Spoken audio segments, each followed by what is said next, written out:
Mesdames et messieurs, vous venez de suivre l'échange entre les deux chefs d'État ici.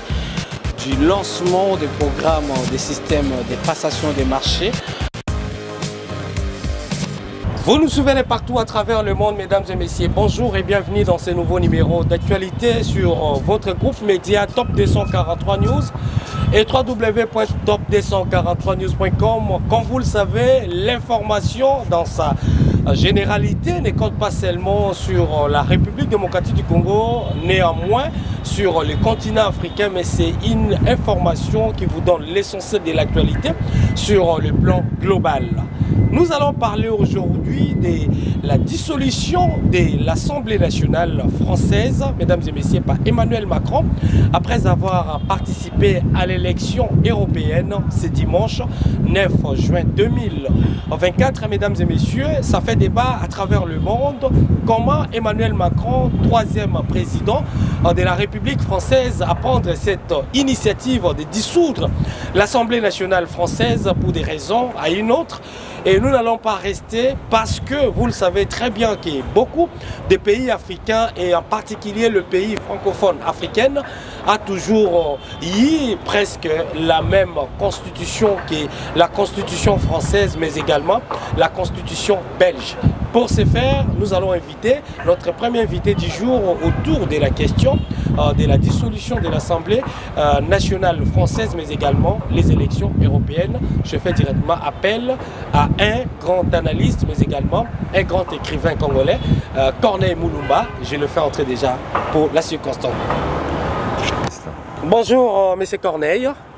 Bonjour monsieur le journaliste. Alors ça fait débat autour de la dissolution de l'Assemblée nationale française, les élections européennes. Qu'est-ce que ça a à voir? Parce que beaucoup de nos téléspectateurs ne cesseront pas à nous dire que bon, ce qui se passe en France concerne le Congo en quoi et pourquoi on doit en parler, qu'est-ce qui change? Vous, en tant qu'analyste, parce qu'un écrivain, un scientifique n'a pas de frontières, n'a même pas de la nationalité. Vous, en tant que grand dans le monde de l'écriture qui s'exprime à travers des réflexions poignantes mais également scientifiques, comment vous avez observé les élections européennes mais également la dissolution de l'Assemblée nationale française? Mais bien sûr, nous sommes très intéressés par ce qui s'est passé en Europe, des élections européennes. Je voudrais rappeler que notre pays a les mêmes dimensions pratiquement que l'Europe occidentale. Donc à nous tout seuls, on a le même espace, donc pas le même espace. Vous prenez l'Italie, l'Espagne, le Portugal, l'Allemagne, tout ça ensemble, c'est plus petit que la RDC. Voilà. Donc c'est important de savoir. Ensuite, d'autre part, j'ai l'impression que on ne fait pas une très bonne lecture de ce qui s'est passé ici, en France. D'abord, oui, c'est vrai, notre constitution est une copie de la constitution française et belge aménagée un peu. D'où la nécessité, puisqu'on en parle, de le moment venu de refaire une constitution à nous en temps de paix. Le moment venu, nous en parlerons, nous le verrons certainement. Ceci dit, le régime politique en RDC n'est pas le même que le régime politique en France. En France, vous avez le régime présidentiel. En RDC, nous avons un régime semi-présidentiel. Donc déjà, quelque part, il y a des nuances là-bas. Le président Tshisekedi n'a pas le même pouvoir que le président Macron. Ensuite, j'ai entendu dire que Macron a sanctionné le Parlement. Il n'a pas sanctionné le Parlement. Il a adopté une stratégie qui consiste à très court terme de mettre le pouvoir éventuellement dans le main de l'extrême droite si elle la confiance des Français, de telle façon que très rapidement que les Français se rendent compte qu'en réalité l'extrême droite n'est pas en mesure de gouverner la France. C'est un pari qu'il a fait. Donc c'est un pari, vu la montée fulgurante de l'extrême droite, oui. Il dit bon, très bien, les Français, vous voulez ça? Très bien, voilà. Je laisse ouvert, je m'ouvre, nous allons aux élections législatives et on va voir si effectivement l'extrême droite va confirmer son élan. Mais c'est un pari qu'il a fait Et j'espère pour lui qu'il va le gagner parce que s'il ne le gagne pas, alors c'est parti pour la gloire, comme on dit. Mais est-ce que c'est l'absence totale, c'est la disparition du pouvoir majorité présidentielle qui s'en va? Est-ce que Emmanuel Macron s'est rendu compte que non? Les Rassemblements nationaux remportent les élections européennes, dont dirigées par l'opposition ou bien l'extrême droite, qui est conduite par Marine Le Pen.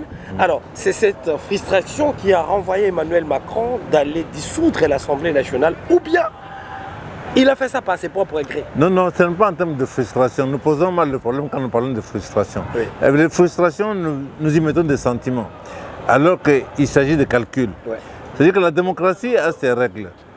Suite à des élections, on a senti un mouvement, un élan populaire en faveur de l'extrême droite.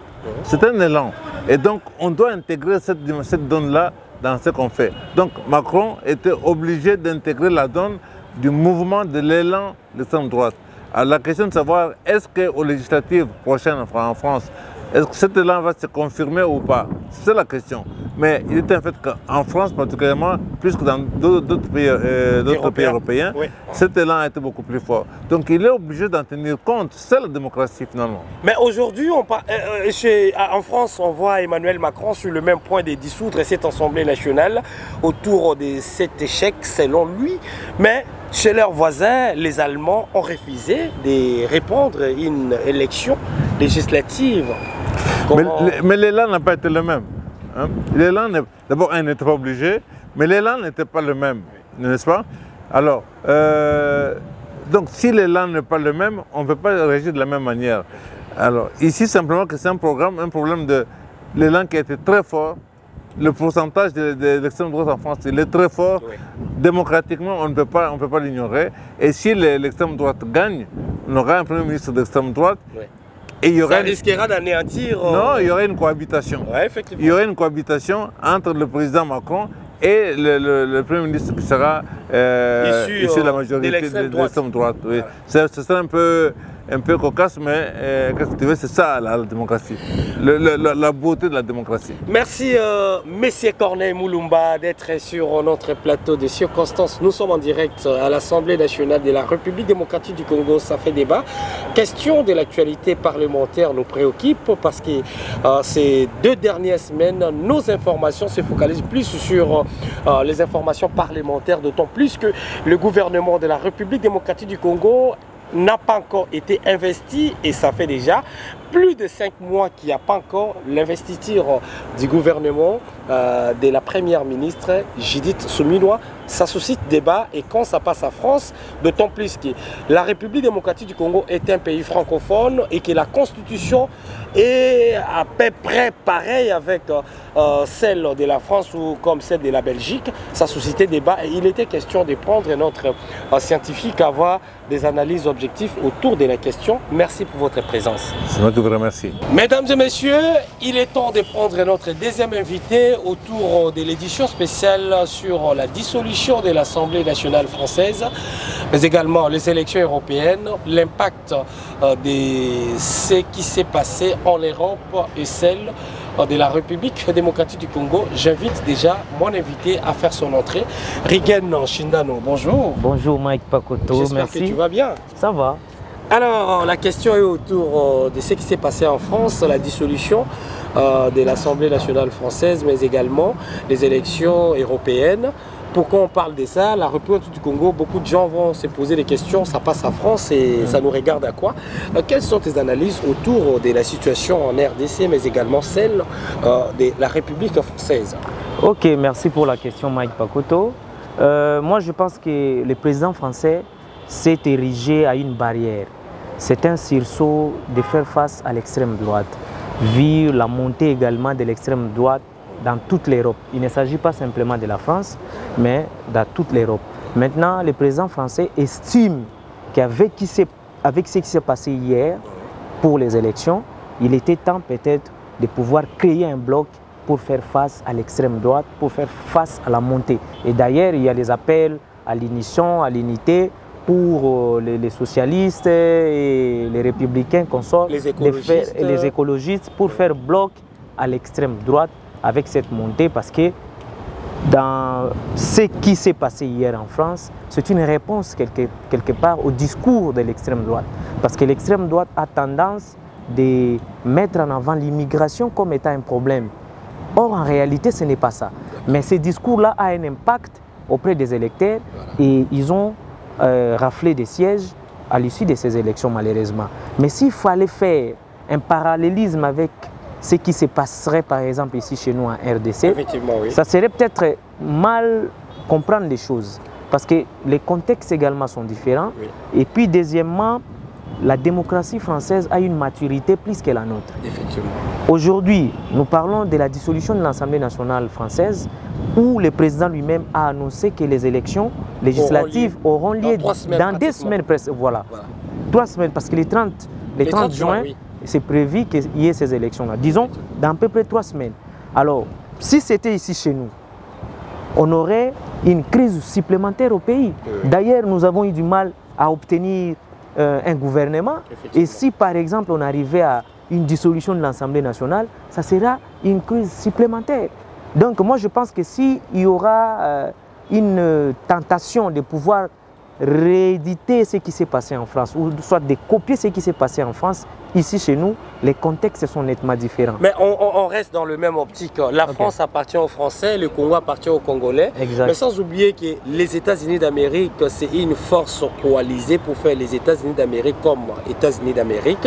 En France, majorité d'ailleurs des Français font partie quand même de ce qu'on appelle chez les anglophones moulards, c'est-à-dire on a des forces coalisées, on a des différentes nationalités qui ont accepté et choisi la France comme leur seconde patrie. Ça fait aussi débat. Alors, quand les extrêmes droites vous disent que l'Europe est pour les Européens et pas pour les Africains, est-ce qu'ils vont exclure tous les Africains, même si on a naturalisé belges, français, je ne sais pas moi, italiens, mais il reste quand même des personnes qui viennent des citoyens d'un autre pays ou d'un autre continent qui se sont naturalisés. Cette question, tu penses qu'Emmanuel Macron trouvera le gain de cause passant par la dissolution de l'Assemblée nationale et a organisé encore une nouvelle élection?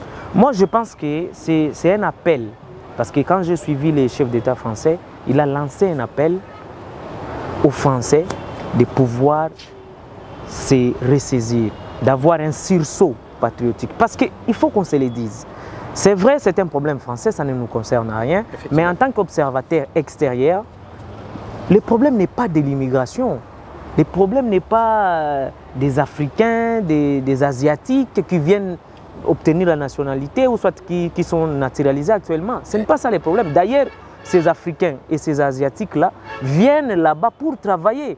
Ils ne viennent pas pour recevoir de l'aide auprès de l'État français ou soit des États européens. Ils viennent pour travailler. Et moi, j'ai suivi certains députés européens qui ont évoqué certaines choses en disant que non, et même ils ont laissé la place à l'extrême droite. Ils ont laissé l'extrême droite à tenir ce discours-là, à avoir un écho auprès de l'électorat par rapport à ce discours-là. Et je pense qu'à l'heure où nous parlons, ils se sont ressaisis, ils ont compris le mal, ils ont compris la faille, et je pense qu'il y aura des coalitions. Mais si on arrivait que l'extrême droite gagne encore aux législatives qui se pointent à l'horizon, voilà.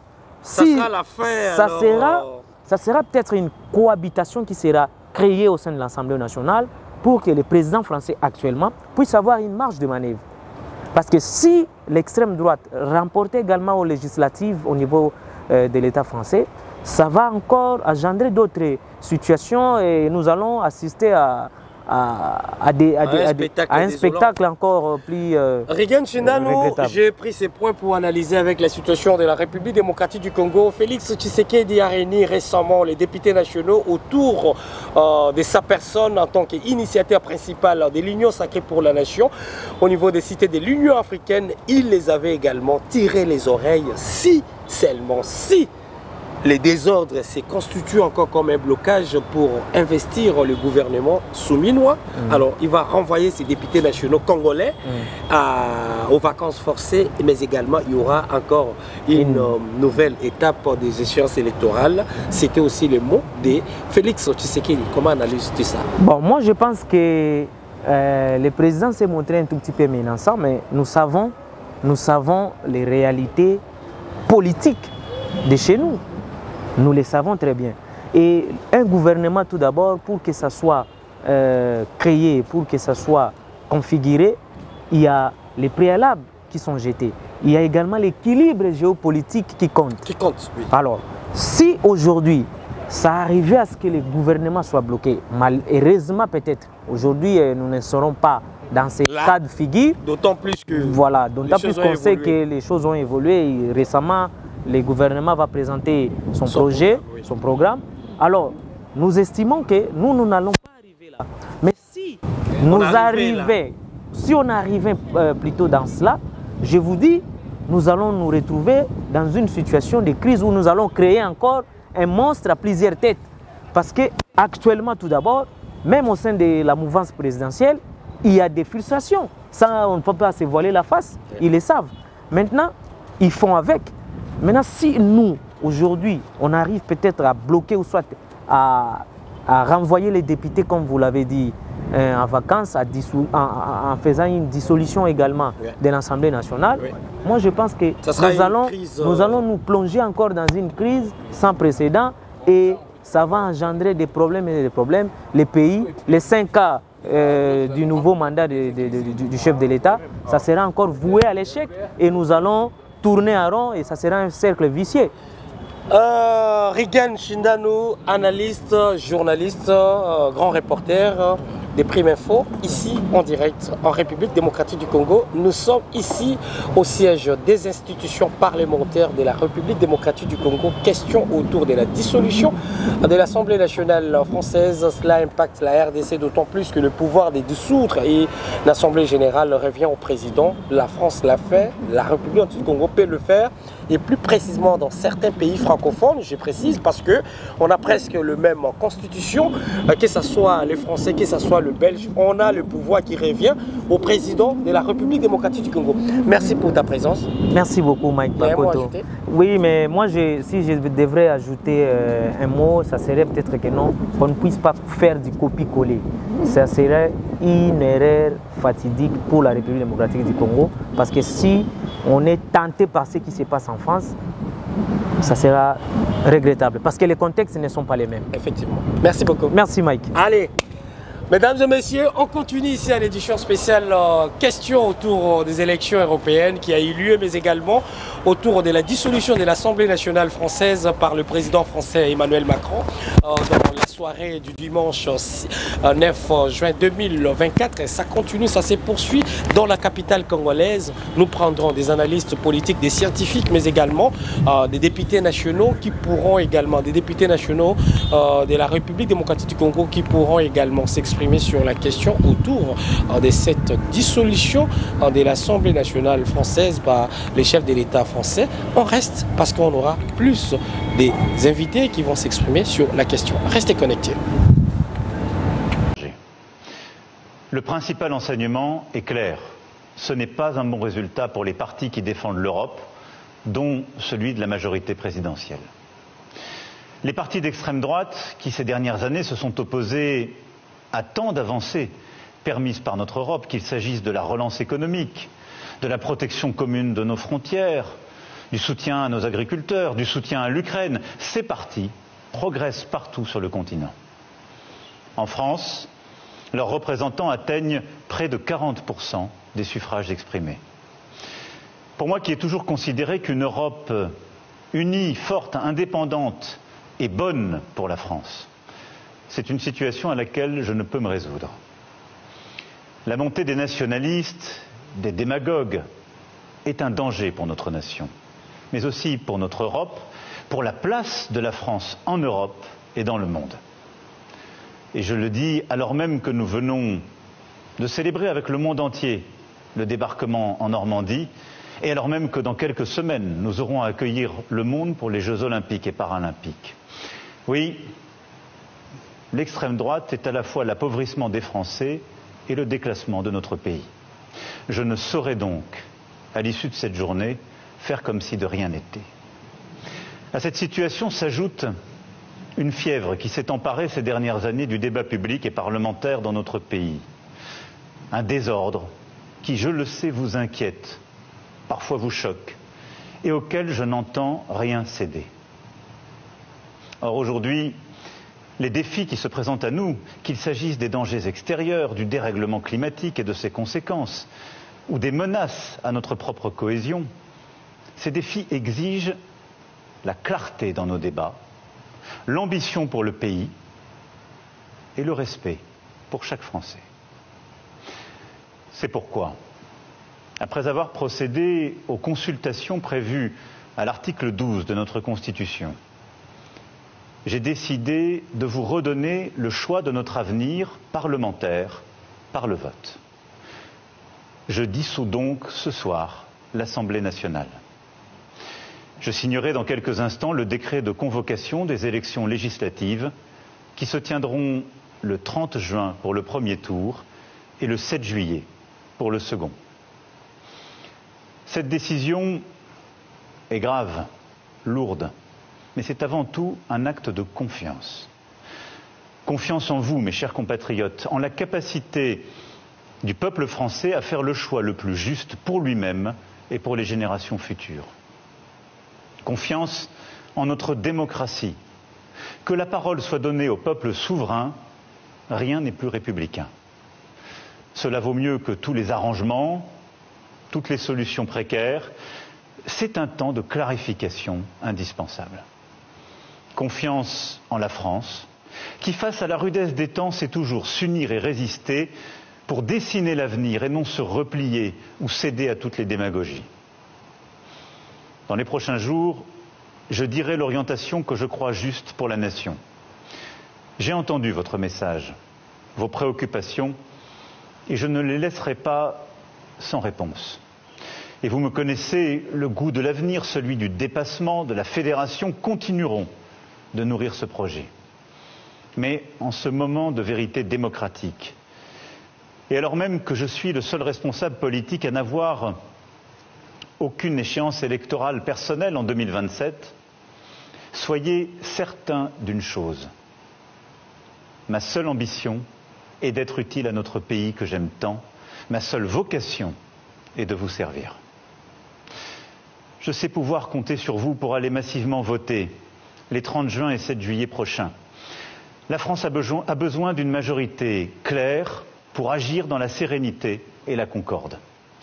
Être français est toujours se hisser à la hauteur des temps quand il l'exige. Connaître le prix du vote et le goût de la liberté. Agir, quelles que soient les circonstances, en responsabilité. C'est au fond choisir d'écrire l'histoire plutôt que de la subir. C'est maintenant. Vive la République. Vive la France. Pour vous informer de l'essentiel de l'actualité en République démocratique du Congo, il vous suffit de vous abonner sur Top 243 News TV, également nous lire sur www.top243news.com. Au nom de toute la rédaction, nous vous remercions.